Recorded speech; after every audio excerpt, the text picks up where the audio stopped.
Assalamualaikum warahmatullahi wabarakatuh. Perkenalkan, nama saya Haura Qurrati Ayun. Di sini saya akan menjelaskan mengenai manajemen pendidikan yang diampu oleh Bapak Lili Fajruddin MPD.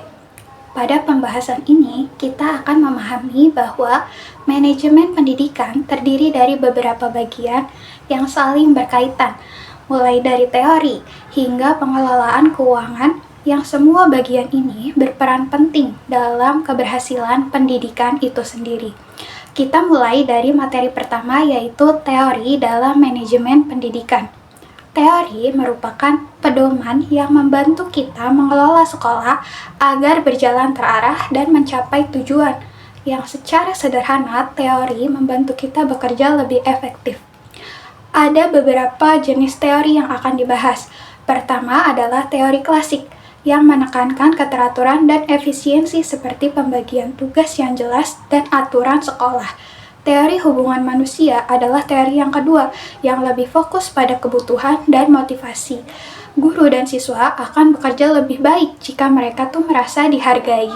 Selanjutnya, teori kepemimpinan yang menekankan pentingnya memimpin dengan cara yang mendukung potensi, bukan hanya mengawasi. Sedangkan teori modern melihat organisasi sebagai sesuatu yang dinamis. Apa itu artinya?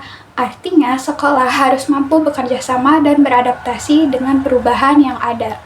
Dari sini kita bisa memahami bahwa manajemen pendidikan tidak hanya soal aturan, tetapi juga tentang manusia dan kerja sama.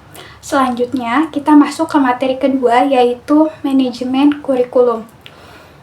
Manajemen kurikulum adalah proses mengelola kurikulum dari perencanaan hingga evaluasi agar pembelajaran berjalan dengan efektif. Kurikulum bukan hanya dokumen, tetapi harus benar-benar diterapkan di sekolah. Pelaksanaan kurikulum dipengaruhi oleh beberapa komponen, di antaranya seperti sumber daya manusia atau human research, keuangan, sarana dan prasarana, pengelolaan, dan lingkungan masyarakat, yang semua komponen ini harus saling mendukung satu sama lainnya. Terus juga, kurikulum harus sesuai dengan kebutuhan siswa dan perkembangan zaman. Tetapi sekarang ini masih ada tantangannya, seperti kualitas guru yang belum merata dan perbedaan kondisi di berbagai wilayah di Indonesia. Jadi keberhasilan kurikulum sangat bergantung pada pengelolaan semua komponen secara bersama-sama. Selanjutnya, materi ketiga yaitu manajemen pendidik dan tenaga kependidikan. Manajemen ini adalah proses mengelola guru dan tenaga kependidikan agar bekerja secara efektif. Guru berperan langsung dalam pembelajaran, sedangkan tenaga kependidikan membantu jalannya sistem sekolah. Pengelolaannya itu meliputi perencanaan, kebutuhan, rekrutmen, penempatan, dan pengembangan. Sekolah bisa diibaratkan seperti sebuah tim. Setiap anggota harus berada di posisi yang tepat agar bisa bekerja secara maksimal.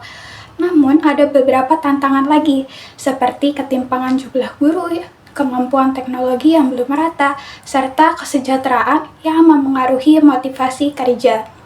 Dari sini kita tahu bahwa kualitas pendidikan itu sangat ditentukan oleh kualitas sumber daya manusianya. Selanjutnya, materi yang keempat, yaitu materi manajemen peserta didik serta manajemen sarana dan prasarana.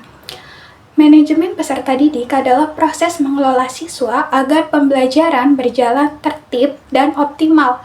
Siswa adalah pusat pendidikan, sehingga kebutuhannya harus diperhatikan. Pendekatannya bukan hanya mengatur, tetapi juga membimbing. Sedangkan manajemen sarana dan prasarana adalah pengelolaan fasilitas seperti ruang kelas, buku, dan alat pembelajaran yang tujuannya agar semua fasilitas dapat digunakan secara efektif. Terus, fasilitas yang baik ini juga akan membuat pembelajaran jadi lebih nyaman dan menarik. Sebaliknya, jika fasilitasnya kurang, maka proses pembelajarannya bisa juga terhambat.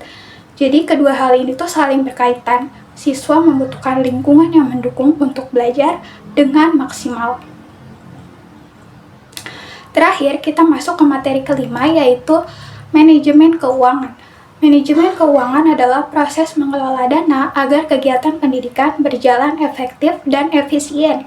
Ada 3 bagian, utama, yaitu perencanaan anggaran, pencatatan keuangan, dan pemeriksaan.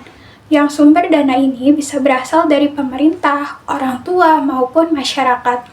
Pengelolaannya juga harus dilakukan secara transparan dan dapat dipertanggungjawabkan. Selain itu juga harus efektif, adil, dan tidak boros. Dari sini kita bisa memahami bahwa keuangan ini menjadi penunjang utama dalam seluruh kegiatan pendidikan. Sebagai penutup, dapat disimpulkan bahwa semua materi ini saling berhubungan satu dengan yang lainnya. Keberhasilan pendidikan tidak hanya ditentukan oleh satu faktor aja, tetapi oleh bagaimana semua komponen dikelola secara bersama dan berkelanjutan. Cukup sekian dari saya. Wassalamualaikum warahmatullahi wabarakatuh.